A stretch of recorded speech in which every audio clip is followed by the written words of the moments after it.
Pahamilah perbedaan individu anak. Kebanyakan orang tua yang masih menginginkan, bahkan memaksakan anaknya agar sama dengan dirinya dalam segala hal, bahkan hingga profesinya sekalipun, atau juga yang masih membanding-bandingkan anaknya dengan anak lainnya secara memojokkan anak, atau bahkan banyaknya orang tua yang ikut-ikutan dalam menyekolahkan anak. Ini adalah contoh indikator-indikator bahwa masih banyak di antara orang tua yang belum memahami konsep perbedaan individu anak. Padahal kedewasaan dan kebijaksanaan seseorang dapat dilihat dari bagaimana cara dia menyikapi setiap perbedaan. Karena jika sesuatu itu sama dengan harapan dan kemauan setiap orang, maka sangat mudah baginya untuk menerimanya. Sebenarnya, perbedaan itu memang suatu anugerah. Perbedaan itu adalah rahmat. Bisakah Anda membayangkan seandainya wajah semua orang sama? Apa yang akan terjadi jika terjadi pada pasangan kita? Pasti kehidupan ini akan lebih kacau.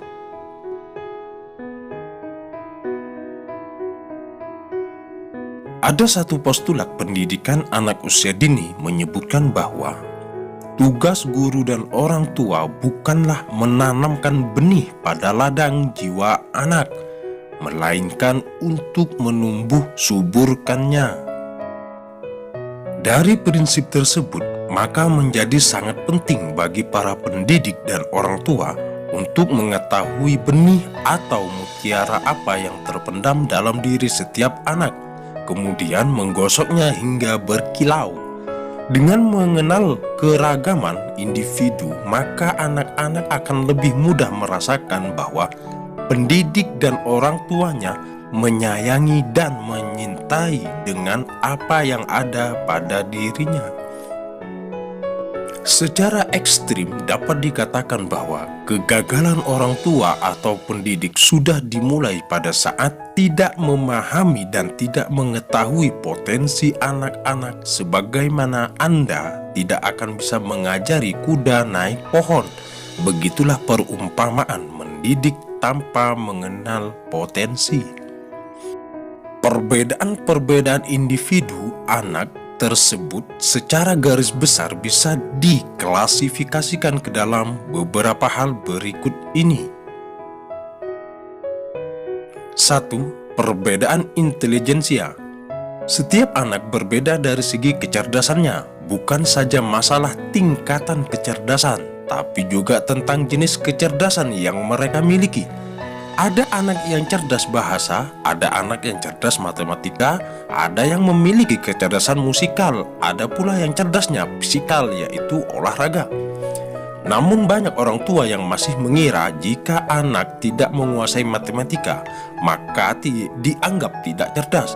Padahal bisa jadi mereka memiliki kecerdasan-kecerdasan lain sebagaimana yang disebutkan di atas. 2. Perbedaan jenis kelamin. Secara fitrah, manusia terdiri dari laki-laki dan perempuan yang meniscayakan perbedaan pula dari segi cara mendekati dan menanganinya. Secara umum, anak laki-laki cenderung lebih atraktif, berani, dan suka tantangan, sementara anak-anak wanita lebih cenderung pada keindahan, kelembutan, dan lebih dominan perasaannya. 3. Berbeda dari segi sosiokulturnya. Anak berbeda latar belakang keluarganya. Ada yang berasal dari keluarga terpelajar, ada pula yang dari kalangan orang awam. Ada yang dari keluarga kaya raya, ada yang berasal dari keluarga sederhana, ada yang berasal dari keluarga harmonis, ada pula yang berasal dari keluarga broken home.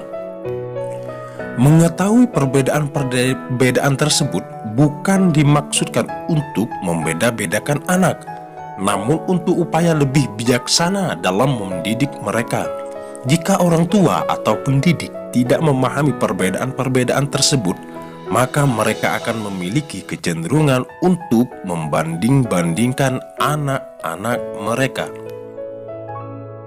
Ada kebiasaan yang semestinya tidak dilakukan oleh para orang tua dalam proses mendidik anaknya, yaitu suka membanding-bandingkan antara anak satu dengan anak yang lain. Padahal kita pasti sama-sama udah mengetahui bahwa setiap anak adalah unik.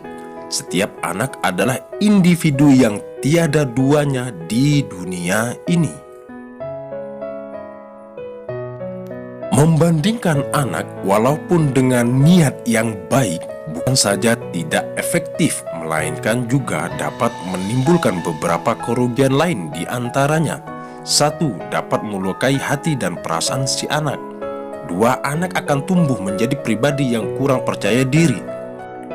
3. Anak akan merasa tidak diakui atau tidak diterima keberadaannya dengan apa adanya dia. Cobalah sesekali untuk berempati. Jangankan anak-anak, bahkan orang dewasa sekalipun sangat tersinggung jika dibanding-bandingkan dengan yang lain. Hal yang paling menyakitkan bagi istri atau suami Anda adalah manakala Anda membandingkannya dengan suami atau istri orang lain. Lalu kenapa masih saja kita mendengar kalimat seperti, "Kenapa kamu tidak seperti kakakmu?" Jika kita bijak sebagai orang tua, pasti akan menghindari kalimat-kalimat seperti tersebut. Daripada Anda suka membandingkan, akan jauh lebih baik jika menggunakan bahasa suportif. Seperti, "Ibu yakin bahwa adik bisa lebih baik dari hari ini."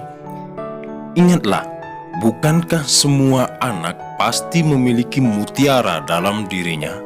Tugas utama dan pertama sebagai guru dan orang tua untuk menemukan mutiara atau bakat anak itu, lalu kemudian menggosoknya hingga berkilau. Mari mendidik dan mencintai anak-anak kita apa adanya dirinya. Dan ingatlah, setiap anak adalah bintang. Sekian penjelasan tentang memahami perbedaan individu anak. Nantikan tayangan berikutnya dan semoga bermanfaat.